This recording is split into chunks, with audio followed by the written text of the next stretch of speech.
I want to start with just a bit of review. So we see, let's see, here we go. So this was a slide that I showed on Sunday where it shows Krishna, it shows Arjuna, who is the human disciple, and then Krishna in his human form, and then Krishna in his cosmic form behind. That is a slide that we will revisit as we continue. I'm now having trouble with my computer. Trying to find the cursor. Okay, so I want to start here because this is just by way of review. And essentially what we're doing is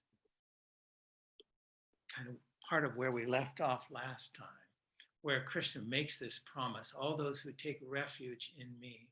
And there's about 15 different times throughout the Gita where Krishna speaks about taking refuge, and a similar number of times where he speaks about the essential importance of love and devotion. We read some of those last time. Sorry, this thing is extremely sensitive to, if I touch the screen, and then I lose control of where the slides are. So it's a very sensitive thing I'm having to learn. It's like a high performance airplane. You have to be very careful with it. Okay, so so all those who take refuge in me, whatever their circumstances, and even those whom society scorns, sinners and the whole shebang. So this is the promise. And then he basically says here, give all your love to me, fill your mind with me, love me, serve me, worship me, always seeking me in your heart, you will at last be united with me. So this is the promise, and this was halfway through the Gita where he gives this final teaching around, through loving and taking refuge, you will be united with God. Now, then we have, so these are some of the images that we saw last time. Then we had this statement in chapter 11, after he showed the cosmic vision, and just a brief review, through my grace, you've been united with me and received this vision. So it is through divine grace that this whole process happens. And then he repeats, if you recall, that not by any of the other kinds of religious practices, knowledge or sacrifice, charity, rituals, or even severe asceticism, which the Buddha also found ultimately as a path didn't work. And what Krishna is saying, none of these things, but through unfailing devotion, you can know and see me and attain union with me and enter into me. So this is the key thing where Krishna says you can enter into me. Now, what I want to say that after that cosmic vision in chapter 11, then chapter 12 enters into the whole teaching on bhakti yoga. And it's very beautiful. And it basically has a very similar theme that we've been encountering all along, which is this whole process of giving yourself to God. And then chapters 13 through 17 return to various aspects of the path. Chapter 13 is about what's called the field and the knower of the field. And it's really about this whole perception of the real and the unreal. Then chapter 14 goes into in more detail about the three gunas that we mentioned. Chapter 15 goes into the cosmic Krishna. So there's a lot that we're skipping over here. Chapter 16 goes into the addressing darkness, demonic spirits. Essentially, it's the chapter on good and evil, if you will. Chapter 17 focuses all on faith and the different kinds of faith. And then chapter 18 also continues that conversation. And then it eventually comes to this final part of the Gita. And we're going to focus on this tonight because, and this is a little hard maybe for you to see in, let me just, what if I pause share for a minute? Resume share. I'm just trying something here with Zoom. I assume that you cannot see me, so you're still seeing the screen. Are you still seeing the text on the screen? That's right. Still seeing the text, yeah. Okay. So here at this point, the Gita builds, and this is something that is hard to see exactly unless you go through it in more depth, but the Gita builds to a kind of crescendo. And right here at the end, this is at the chapter, towards the end of chapter 18, where Krishna basically says, in effect, he's giving the final teaching right here. He says, make every act an offering to me, regard me as the only protector, relying on interior discipline, meditate on me always. Remembering me, you shall overcome all difficulties through my grace. So this is essentially, at least what I understand, as a kind of universal spiritual teaching, which is that if we approach the divine from this attitude of devotion and give ourselves, make every act an offering to the Supreme, whether we understand that as God or as the Dharma, if you will, and meditate and stay, and by meditate on me always, it means always staying in relation inwardly to and aware of this absolute and this supreme, remembering me. And so that would be the practice of remembrance, which is so strongly emphasized, by the Sufis. And so it's remembering me and meditating on me always are two different forms of the same essence of staying centered in the deepest depths of who we are, which is this divine consciousness. And then what happens is this: you shall overcome all difficulties through my grace. There is an activation of divine grace that we are actually activating it in a certain sense. We are doing our part, and divine grace responds. As Aurobindo says, there are only two forces that operate. One is the aspiration of the heart of the devotee, and the other is the supreme grace that responds. And then, of course, he addresses this. If you say, I will not fight this battle, and by that, of course, I mean, in the context of the Gita, it means the war, but really what it means is the struggle. I will not take up this struggle. I will not engage this challenge that I'm given in my incarnated life. Then he says, your resolve will be useless. Your own nature will drive you into it. Your own karma will drive you to do that which you do not wish to do because of your delusion. I mean, St. Paul says it's something similar. I do what I do not want to do, and find that I don't do what I should do in a certain sense, that we will be driven into essentially this struggle, regardless that the human struggle is inevitable. We can't avoid it.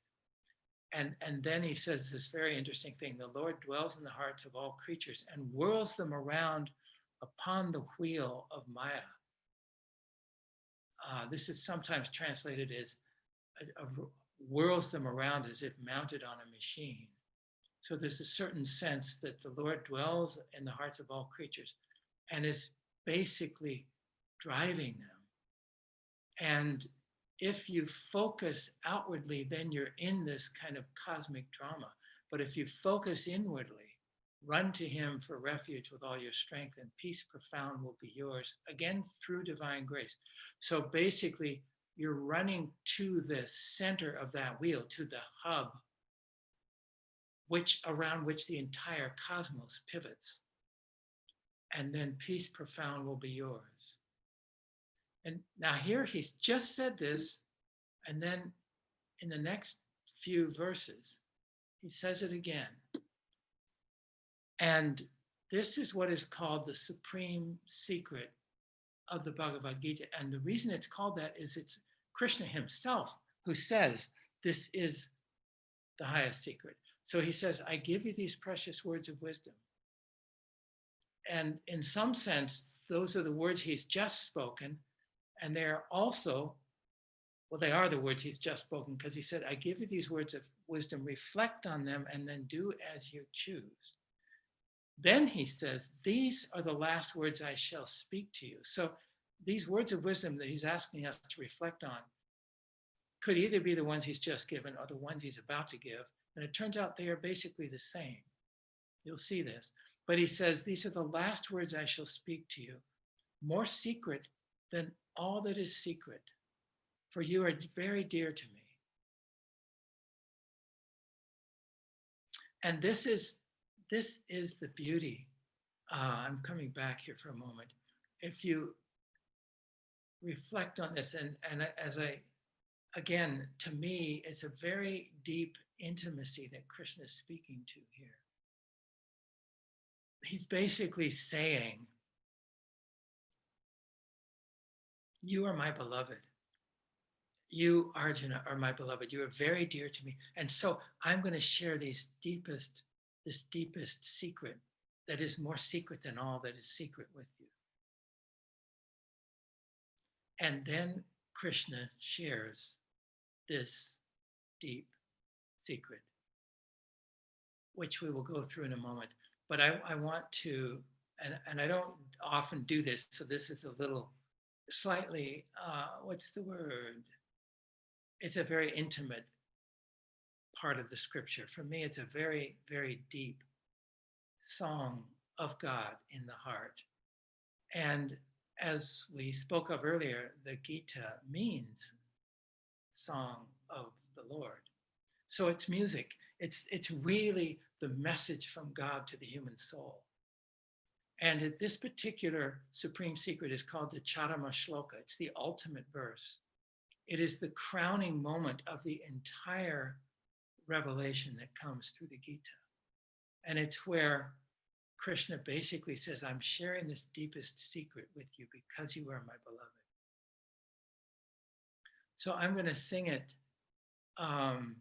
And I have taken the Sanskrit and put it to words, to music of Mozart, which is some of my favorite. There are many of my favorite parts in Mozart. So I looked for a melody that had the similar rhythm and meter as this particular rhythm in the Gita, and found, because it is a particular 8-syllable rhythm, and found some music in Mozart, one of my favorite passages, which comes at the end of the Marriage of Figaro, where in fact what's happening in the opera is that the count is asking for forgiveness. So it's coming into that place of sacredness of asking and sort of surrendering. So the music itself has a quality similar to this sense of a surrendered,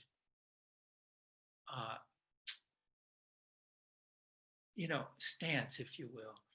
What's interesting is it's not quite a supplication in the sense of the Christian sense, or at least the way it's taught religiously, because Krishna is uplifting Arjuna even while he's inviting this level of taking refuge. So taking refuge has a different quality than surrendering, even though it's also very similar and is translated in that way. But it's not this sort of disempowerment that the word surrender implies. It's rather coming into your inmost depths and stepping up to the truth of who you are. That's why it's so secret. Because at one level, it's not secret, right? Krishna just said, here's the secret that's more secret than all the secret. And then he lays it out and speaks it in plain Sanskrit for anyone to read. So it's kind of funny that way. But the real point is that the secret is not something that can be written down. The secret is what happens after you follow the instructions given in the secret. So the real secret is to follow this path of taking refuge in an absolute way with total abandon of everything else. And then what happens is this mystical process of divinization takes place, this total transmission in which all of our limitations and failings and weaknesses are, in some sense, fall away. And we are lifted into this mystical oneness with the Godhead. So it's a very deep, deep teaching and revelation here, right at the end, which comes as a culmination. So anyway, I'm going to sing it, this secret, supreme secret, and then we'll go into it, what Krishna actually says. Man mana bhava mad bhakto madhyaji mam namaskuru mamevaishyasi satyam te pratijane priyosi me mam ekam sharanam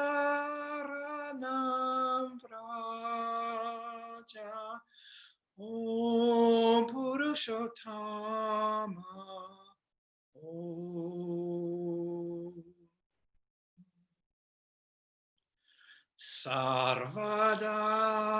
sarvadharman parityaja mam ekam sharanam vraja aham tva sarva papebhyo mokshayishyami ma shucha mam ekam sharanam vraja om purushottama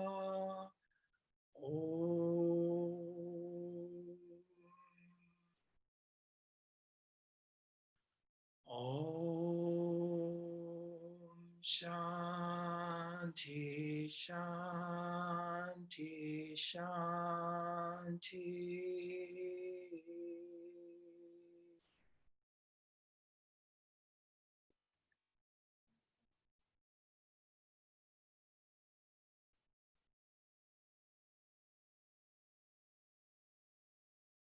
So I'm going to go to screen share now again, and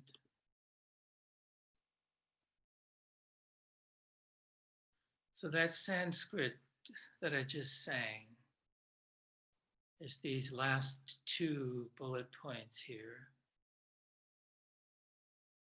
Funny to use the word bullet. It's not quite the right word.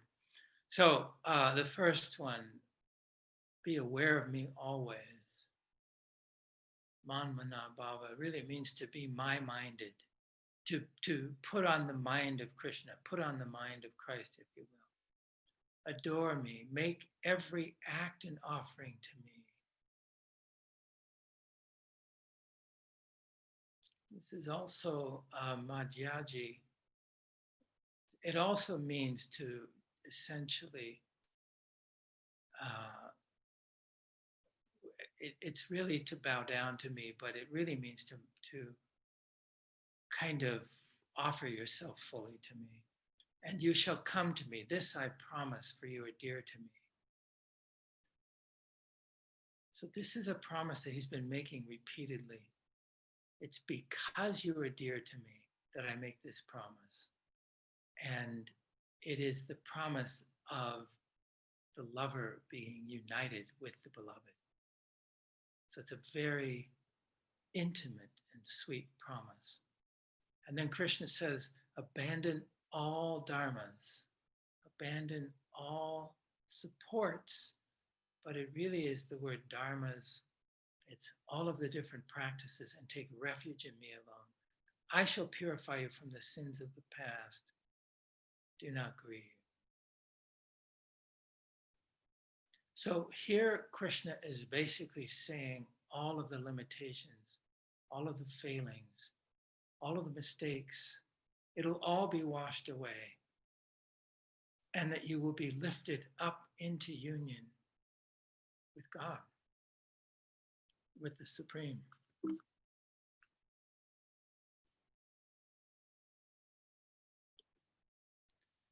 So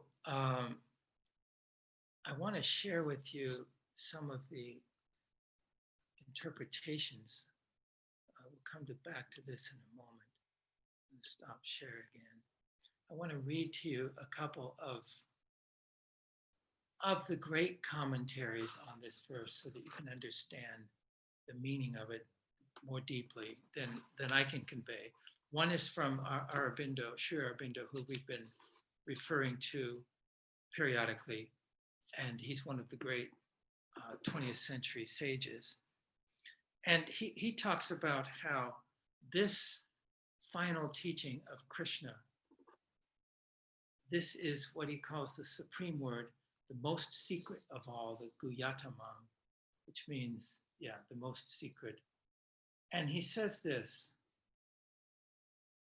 He says that at this point, the human being, the spirit and the Godhead, is an infinite free from all dharmas.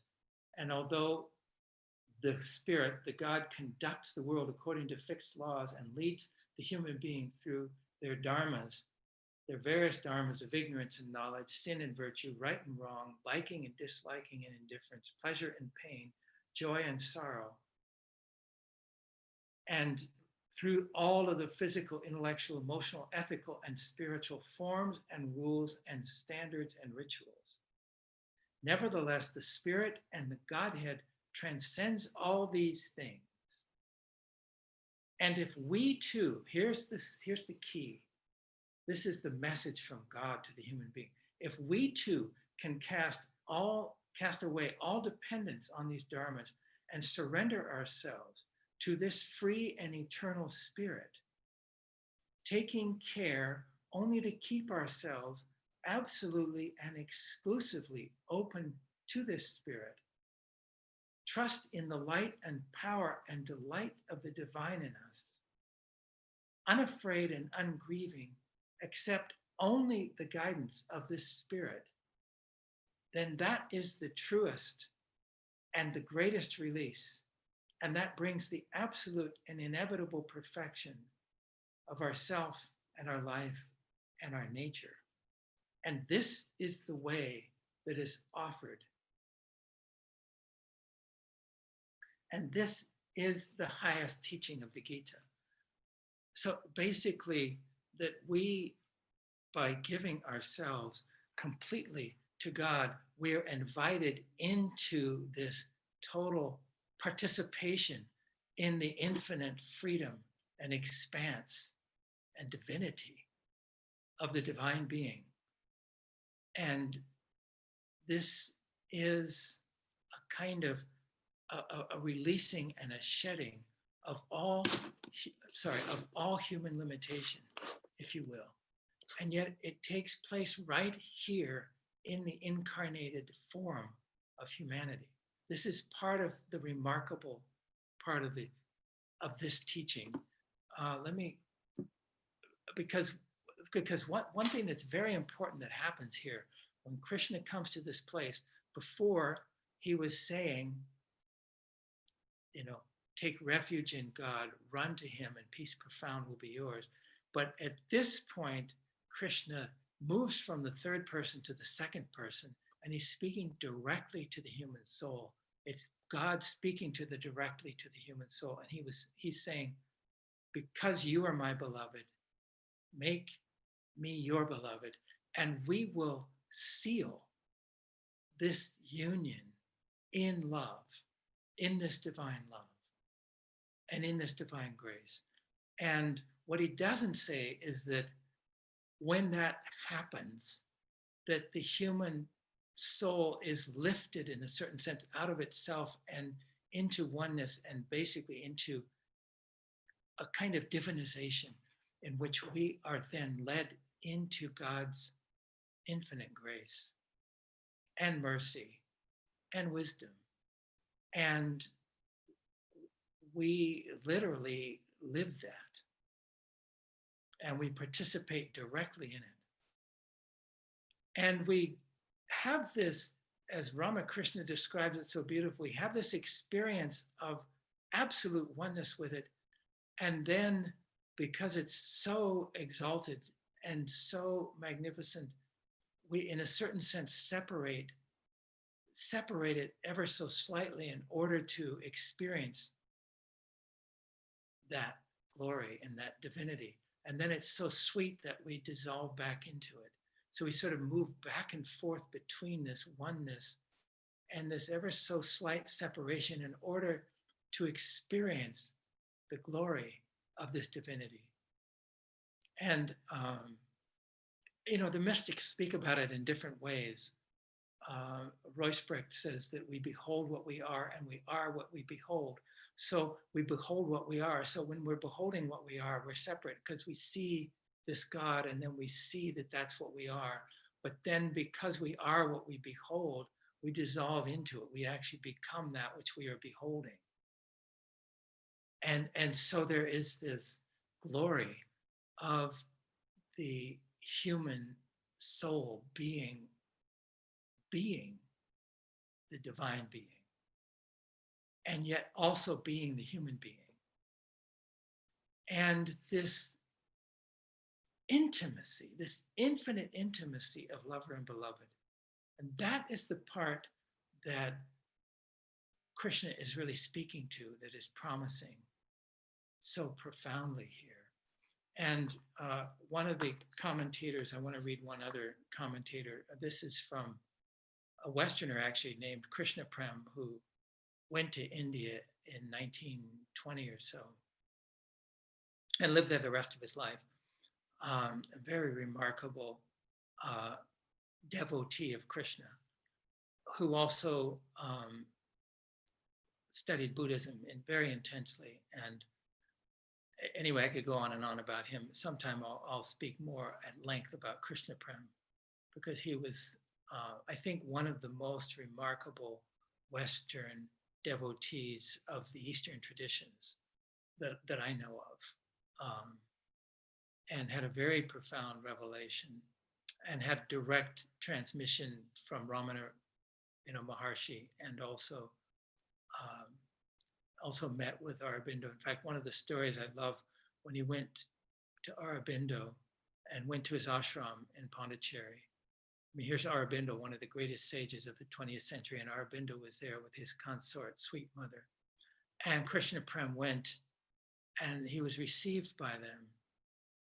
And he fell at their knees, and he said, my prayer is that I ask you to help me to surrender. And then Sweet Mother said to him, because he'd given his life so fully. And she said to him, but Krishna Prem, you have surrendered. Your whole life has been a life of complete surrender, which is certainly true. I mean, compared to me anyway, at the level at which he gave his life so profoundly.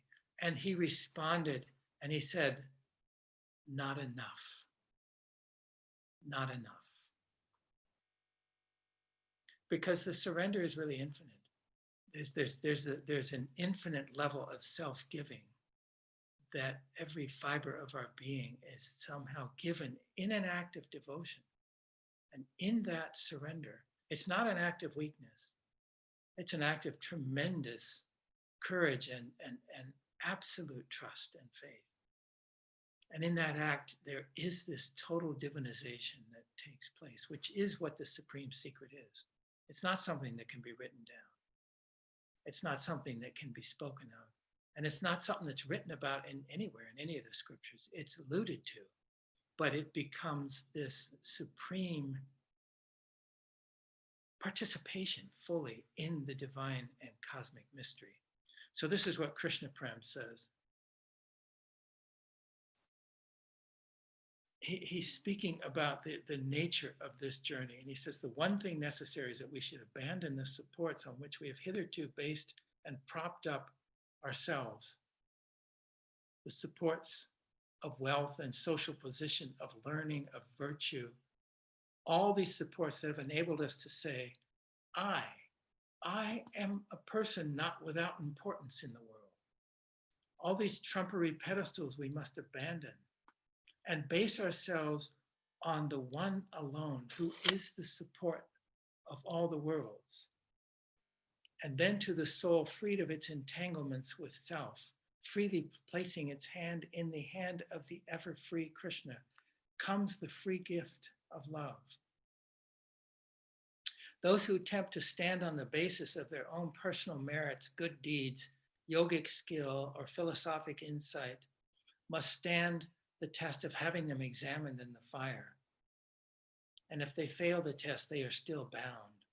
But the ones who in the very depths of their heart stand on love and friendship for Sri Krishna or for Christ, stand on something that existed before the universe was born and is therefore not subject to its karmic accounts.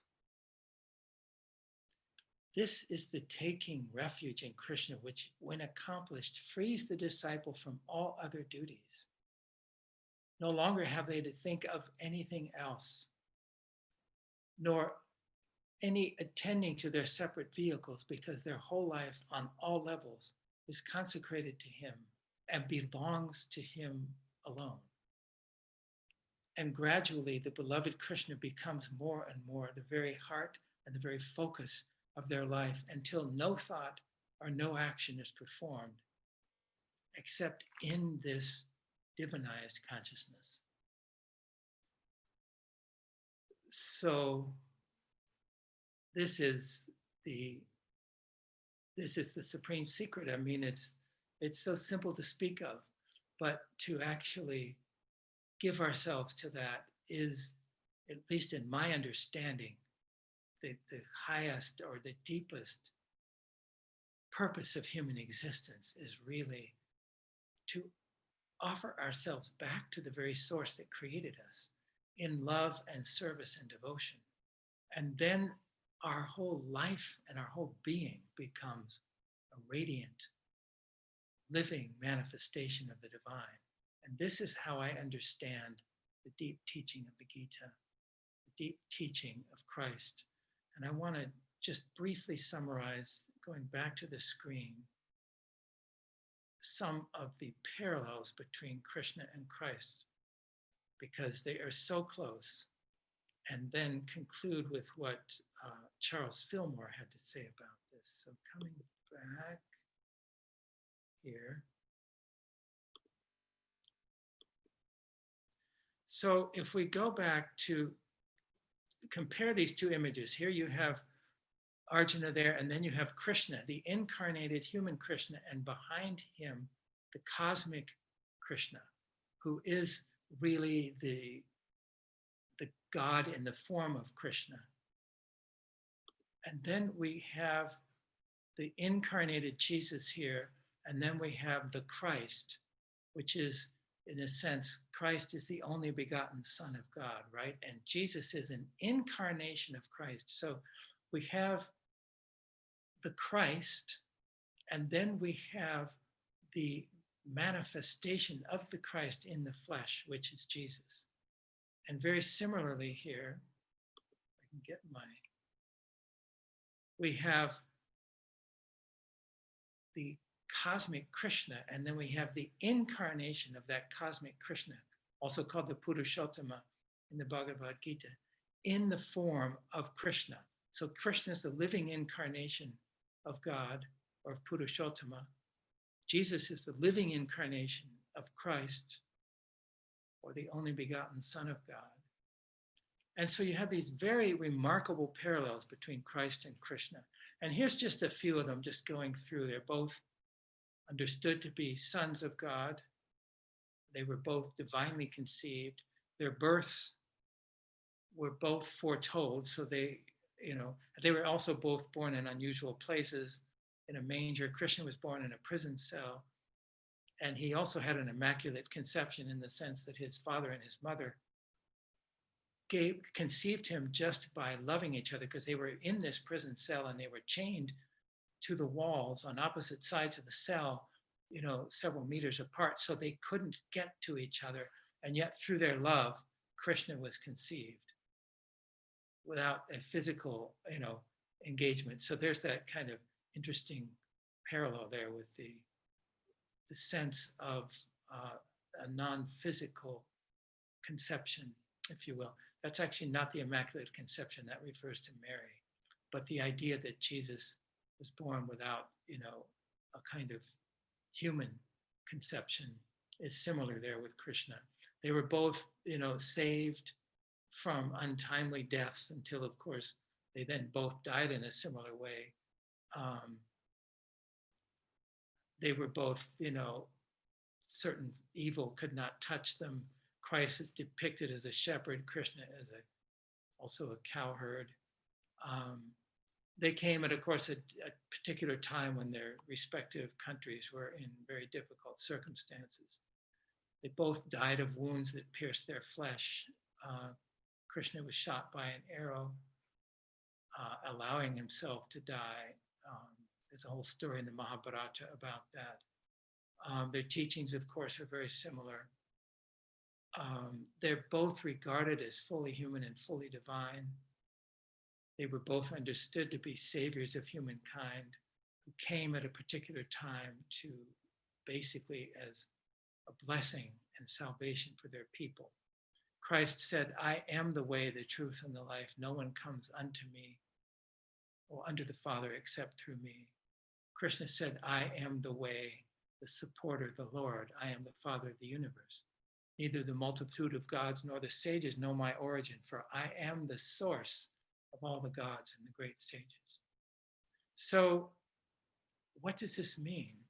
The conclusion that Charles Fillmore came to was that those who pray to Christ and those who pray to Krishna are praying to the same being. And this is quoted in a book by Larry Morris. And I still haven't found the original source of that quote. I'd like to find it. But then in the book by Charles Fillmore, Christian Healing, Charles Fillmore says this: the perfect human idea in God mind, the perfect human, the idea of the perfect human in God mind is known under various names. The Krishna of the Hindus is the same as the Messiah of the Hebrews. So here we have this very important understanding which Charles Fillmore came to, which I think is quite remarkable in his time, and which the various Hindu scholars have attested to, and also Dwal Kul of the Theosophical tradition, if you're familiar with the works of Alice Bailey and that whole esoteric tradition. He also says that Jesus, he says very explicitly that Jesus is a later incarnation of the Christ, that Krishna is an earlier incarnation of the Christ, and that there was an earlier one that came around 1000 BC. So Krishna was maybe around 700 BC. I mean, there's different estimates as to when Krishna was incarnated, but Krishna is definitely recorded in artwork and referred to in artwork that's been dated to more than 700 BC, 750 or so BC. So, but the understanding that at least is put forward by a number of these esoteric scholars is that Krishna and Christ are really two names for the same being, as Charles Fillmore puts it, and that Jesus is an incarnation of that being, and that Krishna is an incarnation of that being. And it certainly helps to explain the very profound closeness of their teachings. They came at different points in different cultures, and so they came with the different theological contexts, with Krishna coming in a Hindu context, and Jesus coming in the Jewish context. But the main point here is that there is this cosmic revelation to humanity, and that Krishna and Christ are really ultimately one.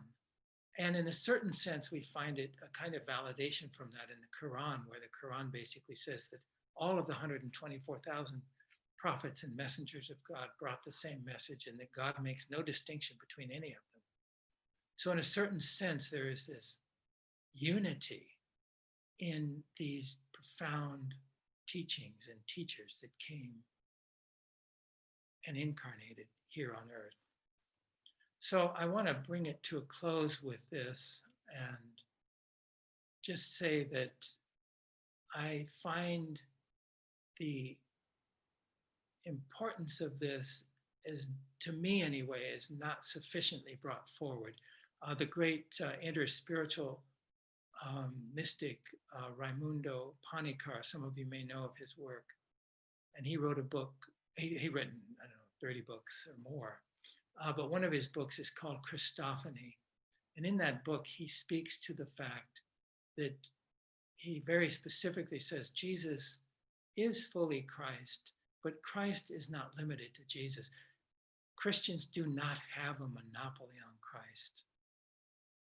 That and Yogananda says very beautifully, not the man Jesus, but the consciousness within Jesus is the only begotten Son of God. So the only begotten Son is the Christ consciousness itself. And that Christ consciousness incarnated as Krishna in around 700 BC and incarnated as Jesus around 0 AD. And according to Dwal Kul, incarnated sometime before Krishna. And so there is this repeated incarnation of the Christ consciousness. And each time the call is for each one of us to become a living Christ and a living Krishna in our own right. And so, as for example, one of those images that Teresa of Avila had when she saw this child coming toward her, and she asked the child, who are you? And the child said, she saw the Christ child and she said, who are you? And the child said, I am, what did the child say? I am to Christ. I'm messing this story up. But basically what happens was that she had Teresa of Avila had a revelation of Jesus. And he asked her, that's what happened. He asked her, who are you? And she said, I am Teresa of Jesus. And then she asked him, who are you? And he said, I am Jesus of Teresa. So basically what happened there was that he was revealing to her that although she saw herself as Teresa of Jesus, he was Jesus of Teresa, that they were one. They were completely and totally one. And there's a similar story in the Hindu mythology where Krishna is taken to the Godhead.